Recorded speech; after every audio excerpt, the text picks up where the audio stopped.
Welcome back to Family Money Club, where we are building a community of money-smart families. Ready to talk that money talk? We've got to break down some financial advice, yet dig, see if it's truth or straight hype. Let's get into it. Today, we're diving into a system for building wealth. This financial expert is talking about dividing your money, like sorting laundry, but for cash. He's calling them buckets. All right, so picture this. 3 buckets. Okay. One for spending, one for investing, Okay. and one for savings. He suggests 75% of your post-tax income goes to spending, 15% to investing, Hold up. Only 15% to investing. and 10% to savings. The idea is to make it automatic. Okay. He even compares this 15% investment allocation to paying taxes, Taxes. Nobody likes paying taxes, right? but we do it because Uncle Sam don't play. We grumble, we maybe try to hide a receipt or two, but ultimately, we pay. This expert is saying to treat your investment like that non-negotiable bill. Pay yourself first, consistently, watch your wealth grow. I like where this is going. They taken their cut, we taken ours. But hold up, what about rainy days? You know, like when your ride breaks down or your cousin needs bail money again. Oh yeah, That emergency fund got to be fat, bro. but absolutely, he's not playing around with the emergency fund. He recommends having 3 to 12 months of expenses stashed away. Okay, This is peace of mind money, not treat yourself money. right. Knowing the difference is crucial. Preach. It's like that fire extinguisher you hope you never have to use. When you do, you're darn glad you got it. Facts. Speaking of emergencies, Yeah, I remember this one time. detail. With the holidays, right? Family's coming over, about to whip up a feast, and my refrigerator decides to go kaput. Dead as a doornail. I had to dip into that emergency fund to replace the fridge right then and there. But you know what? It didn't even faze me. That's a perfect illustration of why that emergency fund is so critical. Life throws curveballs, and you gotta be ready to swing. Exactly. No stress, no drama, just peace of mind, knowing you got your back covered. But real talk, saving alone ain't gonna make us rich, right? It's like trying to fill a swimming pool with a teaspoon. You're telling me we need that high-pressure hose of investing. Absolutely. You're absolutely right. This expert makes a clear distinction. Saving is essential, but investing is the true path to building wealth. Okay? And he even acknowledges that a lot of people are intimidated by investing. All this fancy terms, the charts, it can make your head spin. For real. It's like trying to understand a foreign language. Right. Stocks, bonds, mutual funds. It's enough to make you want to bury your money in the backyard. I hear you. He breaks it down, though, and emphasizes simple, long-term investing, specifically mentioning ETFs. ETFs, okay, now we talk in alphabet soup. Break it down for us. Teach. What in the world are ETFs? Think of ETF like a basket of stocks. You're buying a tiny piece of a whole bunch of companies. This diversification helps spread your risk. He specifically mentions SPY and VTI.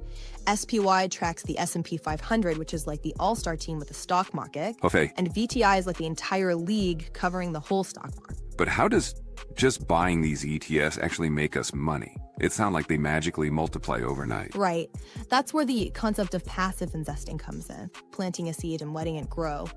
You put your money in, choose your ETFs, which are a mix of stocks that spread out your risk, and you let time work its magic. Okay, so it's like setting a slow cooker, Yeah, adding all the ingredients and then letting it simmer until it's a delicious masterpiece. right. No need to constantly stir or check on it, just trust the process. That's a great analogy. The beauty of passive investing is its simplicity and consistency. Right. You're not trying to be a day trader or Wall Street wizard, predicting the market's every move. You're betting on the overall long-term growth of the economy. So it's like riding the wave, not trying to control it.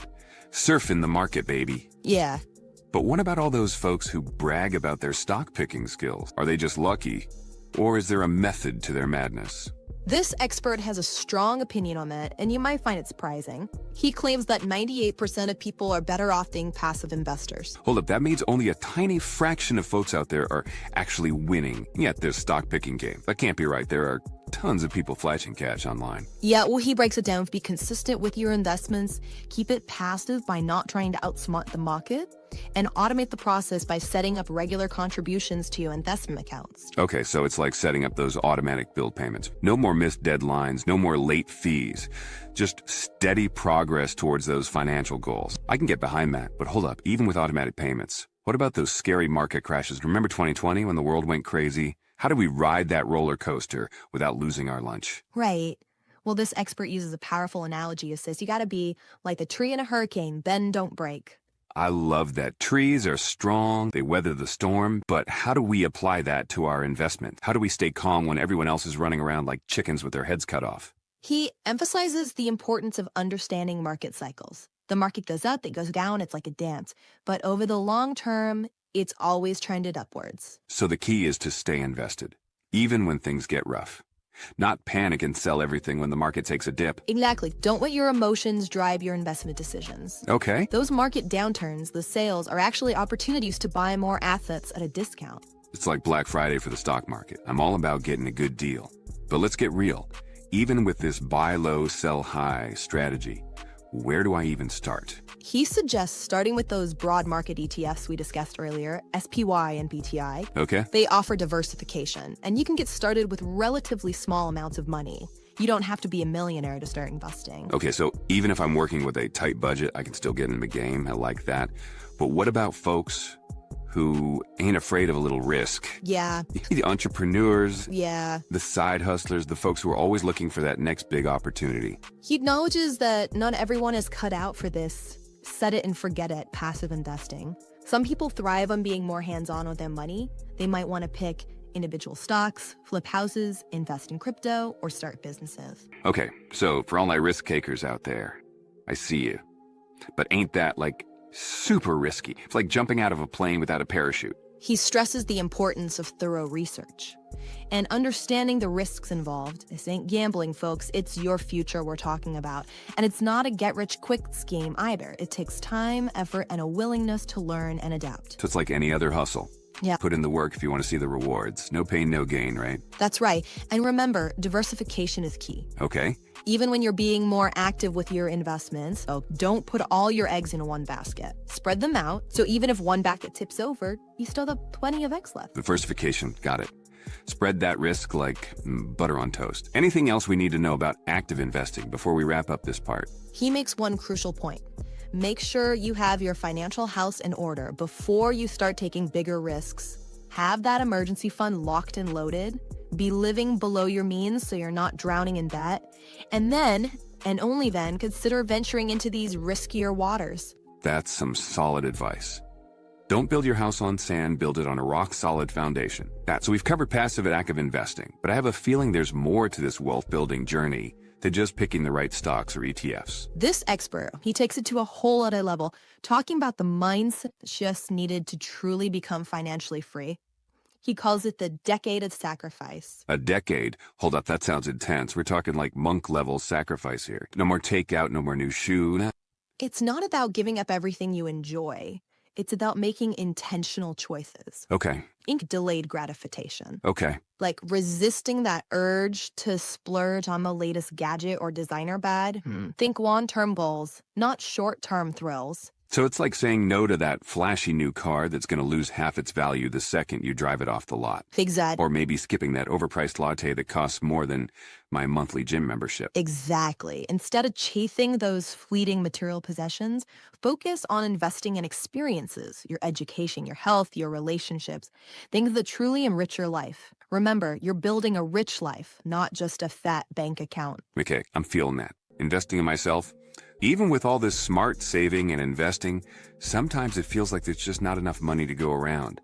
Any advice for boosting the income side of the equation? This expert is all about increasing your income, but he emphasizes that it's not just about making more money, it's about learning to live below your means no matter what your income level is. So it's about breaking the cycle of more money, more problems, not falling into that trap of lifestyle inflation.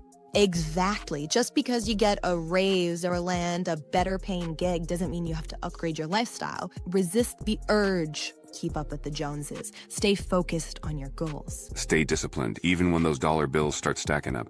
Easier said than done, but I hear you. But what's the ultimate goal here? Is it just about accumulating wealth until we're swimming in cash? Well, he paints this picture of financial freedom, where your money works harder than you do.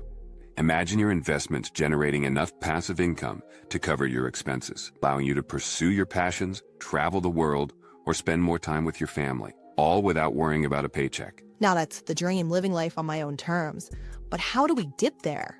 Is there some secret formula? some magic money tree we can plant.